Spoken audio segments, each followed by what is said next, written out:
এই দল গঠনের ফলে কি শেখ হাসিনার ফেরাটা আরো সহজ হবে শাহিদুল দা? আমি এই রাজনৈতিক দল গঠনের ব্যাপারে একটা জিনিস স্পষ্ট করতে পারি যে এটা বাংলাদেশের রাজনীতিতে কোনো প্রভাব করবে না, এটা কোনো ইফেক্টিভ কোনো ব্যাপার না। আর যে প্রশ্নটি এখন করলে শেখ হাসিনার ফেরা, শেখ একদম। হাসিনা ফেরা এখন সময়ের সময়ের অপেক্ষা মাত্র। শেখ আচ্ছা। হাসিনা যখন তখন বাংলাদেশে ঢুকে যাবেন, কারণ বাংলাদেশের রাজনৈতিক পরিস্থিতি এখন সেই ডিমান্ডটা করছে। বাংলাদেশে এখন যে সরকারটি আছে, ডক্টর মোহাম্মদ ইউনূসের সরকার, এটি একদমই অবৈধ একটি সরকার। এই সরকারের কোনো সাংবিধানিক ভিত্তি নেই, এই সরকারের কাঠামোতে কোনো সাংবিধানিক বালাই নেই। তো একটি সংবিধানের বাইরে দিয়ে নতুন কিছু বা যা করা হচ্ছে, এটাকে কোনোভাবেই তুমি আহ কি বলে যে আইন সিদ্ধ বলার কোনো সুযোগ নেই। এই পরিস্থিতিতে দাঁড়িয়ে আহ বাংলাদেশে এখন যা চলছে, একটা মব সন্ত্রাস চলছে, জঙ্গিবানা চলছে, আইন শৃঙ্খলার চরম অবনতি, দ্রব্যমূল্যের অবনতি, মানে কারোর সাথে কারো সমন্বয় নয়, এই যে আজকে ক্ষমতায় থেকে একটি রাজনৈতিক দলকে গঠন করা হচ্ছে। সুতরাং এই পরিস্থিতিতে দাঁড়িয়ে বাংলাদেশের মানুষ এখন আবার কিন্তু বলা শুরু করেছে, শেখ হাসিনা আমলেই ভালো ছিলাম, শেখ হাসিনাই ভালো ছিলেন।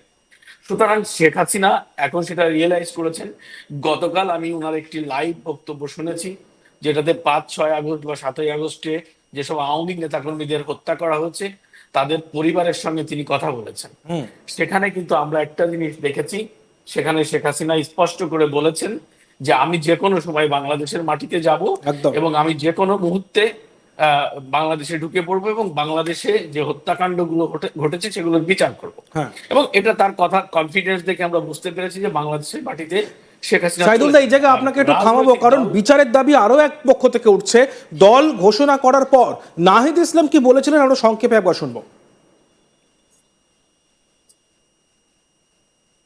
জুলাই গণ অভ্যুত্থানে ছাত্র জনতার মধ্য থেকে স্লোগান উঠেছিল, তুমি কে আমি কে, বিকল্প বিকল্প।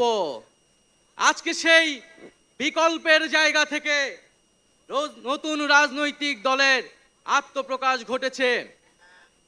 আমরা মনে করি বাংলাদেশে যে বিভাজনের রাজনীতি তৈরি করে বাংলাদেশের জনগণকে দুর্বল করে রেখে এই রাষ্ট্রকে দুর্বল করে রাখার যে ষড়যন্ত্র তৈরি হয়েছিল, সেই ষড়যন্ত্র আমরা জুলাই গণ অভ্যুত্থানে সকলের ঐক্যের মাধ্যমে ভেঙে দিয়েছি। আমরা আজকের এই মঞ্চ থেকে শপথ করতে চাই যে বাংলাদেশকে আর কখনোই বিভাজিত করা যাবে না।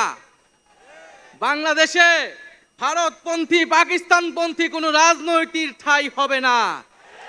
আমরা বাংলাদেশকে সামনে রেখে, বাংলাদেশের জনগণের স্বার্থকে সামনে রেখে সকলে ঐক্যবদ্ধভাবে রাজনীতি এবং রাষ্ট্র বিনির্মাণ করব।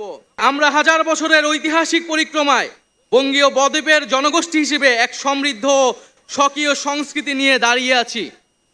প্রায় 200 বছরের ব্রিটিশ ঔপনিবেশিক শাসনের বিরুদ্ধে দীর্ঘ লড়াইয়ের পর 1947 সালে পাকিস্তান রাষ্ট্রের পতন ঘটে।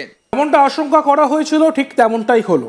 সার্জিস, নাহিদ, এদের মনে মনে এইটাই ছিল কি, অর্থাৎ বাংলাদেশে জন্ম নিল এক নতুন রাজনৈতিক দল, আর সেই রাজনৈতিক দলের হোতা কারা?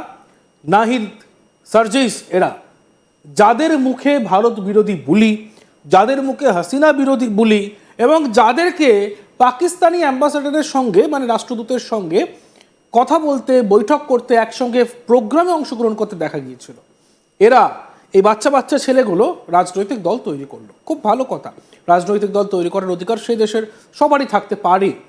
কিন্তু এখন প্রশ্ন হলো, এই যে রাজনৈতিক দলটা তৈরি হলো, এই রাজনৈতিক দল তৈরি করানোর জন্য কি ইউনূস এতদিন ভোট করায়নি?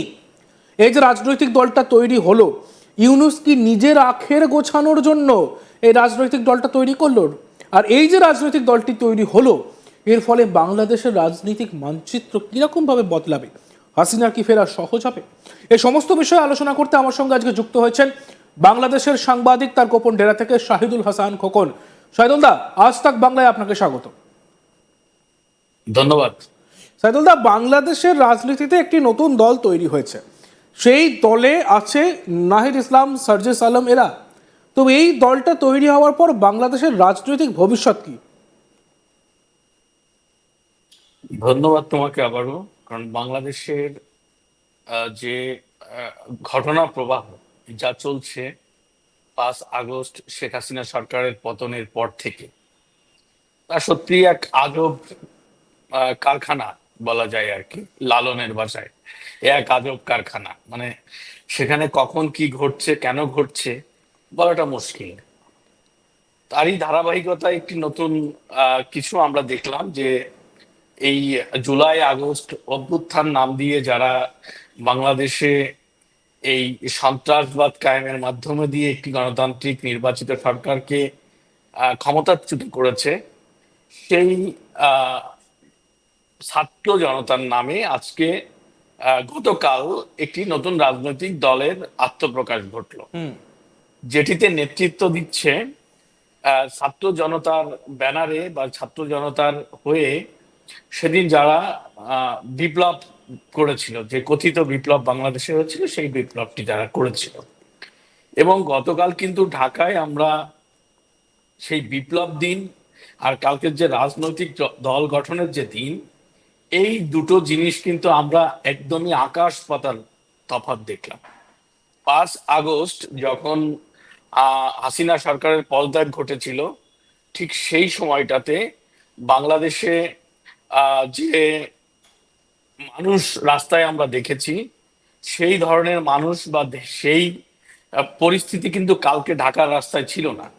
কাল ঢাকার রাস্তায় আমরা খুবই সামান্য মানুষ, মানে তারা আন্দোলন সংগ্রাম বা তারা যে দিনগুলো ধারাবাহিকতায় যেভাবে গল্প গুজব করতো, যে যেমন এই এই পার্টিকে ঘোষণা কেন্দ্র করে, কালকের অনুষ্ঠানকে কেন্দ্র করে তারা ঘোষণা দিয়েছিল যে 5 লক্ষাধিক লোকের সমাগম ঘটবে। কিন্তু মজার ব্যাপার হচ্ছে, আমরা কালকে ঢাকার রাস্তায় যে মানিক মিয়া এভিনিউতে যে সমাবেশটি হয়েছে, যে প্রোগ্রামটি হয়েছে, সেখানে আমরা সর্বসাকুল্যে 20 থেকে 30 হাজার লোক উপস্থিত হয়েছে বলে জানতে পেরেছি।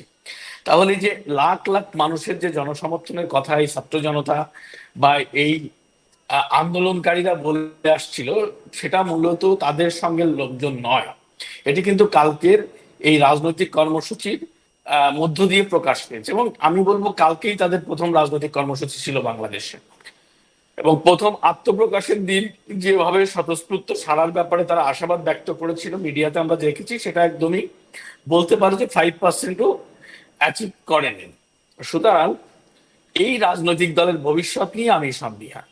মূলত বাংলাদেশের যে স্বাধীনতা পরবর্তী ঘটনা প্রবাহ, রাজনৈতিক ঘটনা প্রবাহ, সেখানে আমি একটা জিনিস তোমাকে বলতে চাই যে বঙ্গবন্ধু হত্যাকাণ্ডের পর থেকে কখনো সামরিক ছত্রছায়ায়, কখনো বেসামরিক ভাবে বাংলাদেশে বিভিন্ন রাজনৈতিক দল ক্ষমতাশালী তৎকালীন বা সমসাময়িক ক্ষমতায় যারা থাকে তাদের দিয়ে নতুন রাজনৈতিক দল গঠনের চেষ্টা করা হয়।